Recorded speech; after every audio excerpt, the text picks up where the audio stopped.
میرے بھائی اللہ رب العالمین نے قرآن کا جب بھی آپ 15 پارہ کھولیں گے 15 پارے میں جب بھی مسجد حرام کا ذکر ہوگا ساتھ میں مسجد اقصی کا بھی ذکر ہوگا. آج اگر میں پوچھوں یار اس مجمع میں بیٹھنے والا ہر بندہ ہاتھ کھڑا کر کے کہہ دے کہ اگر مسجد حرام پر کسی نے حملہ کر دیا تو کیا آپ اس کی حفاظت کے لیے تیار ہوں گے کہ نہیں؟ میں کہتا ہوں پورا عالم اسلام کہے گا ہم ٹکڑے ٹکڑے ہو جائیں گے, مسجد حرام کی بے حرمتی برداشت نہیں کریں گے, مسجد حرام کی حفاظت ہم کریں گے. میں نے کہا یار مسجد حرام کی حفاظت کے لیے تو ساری دنیا تیار ہے, سارے عالم اسلام تیار ہے, سارے رسول اللہ کے کلمہ پڑھنے والے تیار ہیں مسجد حرام کی حفاظت کے لیے. میں نے کہا جب بھی مسجد حرام کا ذکر ہوگا, جب بھی معراج کا واقعہ بیان کیا جائے گا, ساتھ میں مسجد اقصی کا بھی ذکر ضرور ہوگا. میں نے کہا آج مسجد اقصی کے دروازے محفوظ نہیں ہیں, آج مسجد اقصی کے اندر نمازی محفوظ نہیں ہے, آج مسجد اقصی کے اندر رکوع کرنے والا محفوظ نہیں ہے, آج مسجد اقصی کے اندر سجدے لگانے والے محفوظ نہیں ہے, آج مسجد اقصی کے در دیوار محفوظ نہیں ہے, آج فلسطین کو اجاڑ کے رکھ دیا.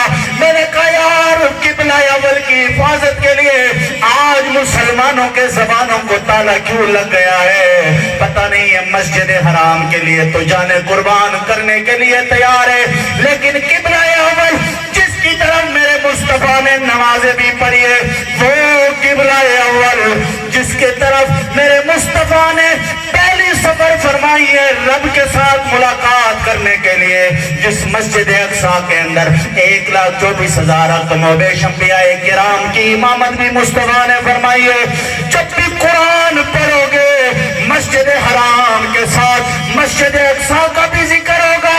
آج فلسطینی بچے پکار پکار کر رو رہے ہیں یار کوئی محمد بن قاسم کا وارث نہیں آ رہا, کیا سلطان صلاح الدین ایوبی کے وارث ختم ہو گئے, کیا طارق بن زیاد کے وارث ختم ہو گئے, کیا یوسف بن تاشفین کے ماننے والے ختم ہو گئے, کیا محمود غزنوی جب غزنوی سے آتا ہندوستان کی زمین پر جس کے گھوڑے کی ٹاپوں کی وجہ سے ہندوانوں کے حمل گر جاتے تھے اس کے وارث ختم ہو گئے.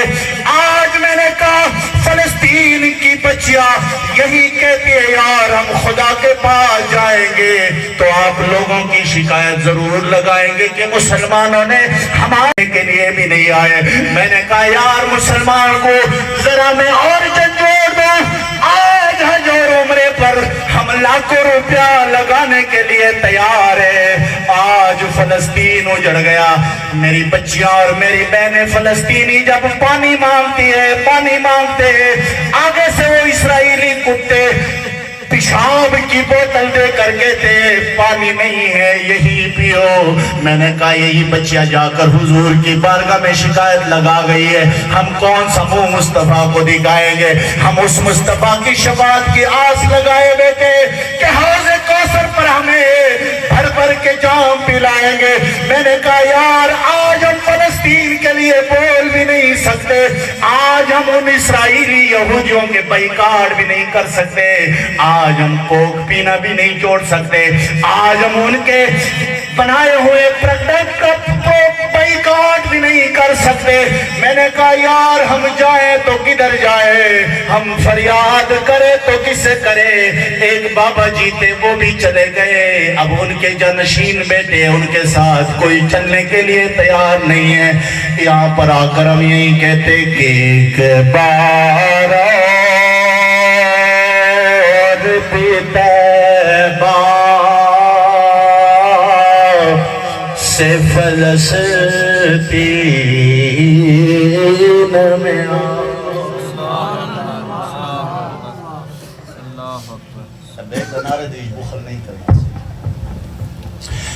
ایک بار اور طیبہ سے فلسطین میں راہ تکتی ہے پھر سے مسجد اقصی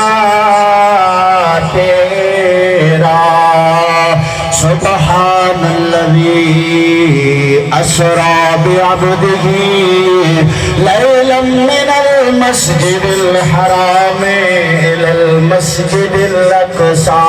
ایک بار اور بھی طیبہ سے فلسطین میں آ راہ تکتی ہے پھر سے مسجد اقصیٰ تیرا. یا رسول اللہ کرم نوازی فرمائیے, یا رسول اللہ مہربانی فرمائیے. آج امت بزدل ہو چکی ہے, آج کوئی بولنے کے لیے تیار نہیں ہے.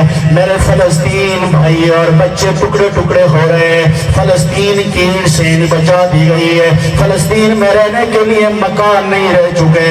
فلسطین میں سر چھپانے کے لیے جگہ نہیں بچی ہے. فلسطین میں پانی پینے کے لیے پانی بھی نہیں ہے. فلسطینیوں کے پاس اپنے گھر بھی نہیں رہ چکے.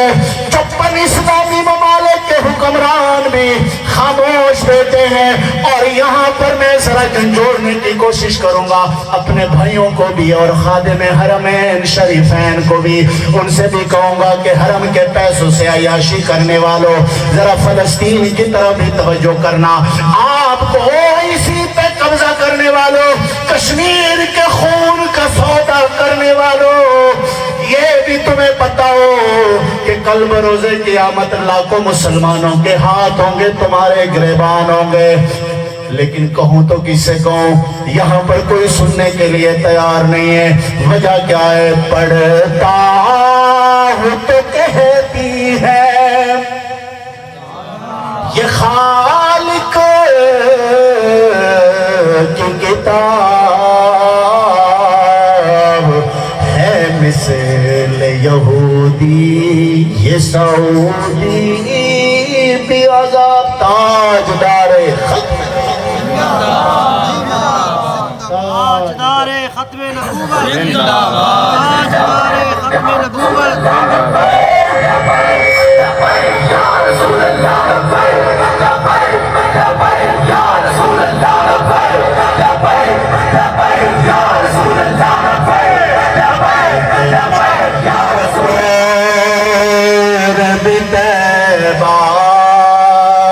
سے فلسطین میں آ راہ تکتی ہے پھر سے مسجد اقصیٰ تیرا. اور آتش عشق میری خاک کو تلوار بنا, شوق پروار سے مجھے جانب اقصیٰ لے چل. یہ تو بالکل بند کر لیں تاکہ نہ میری گاڑی اصلی ہے. کوئی سمجھ آ نہیں پہ کہ نا؟ جی آنی پہ سمجھ آ رہی ہے کہ نہیں؟ آ رہی ہے.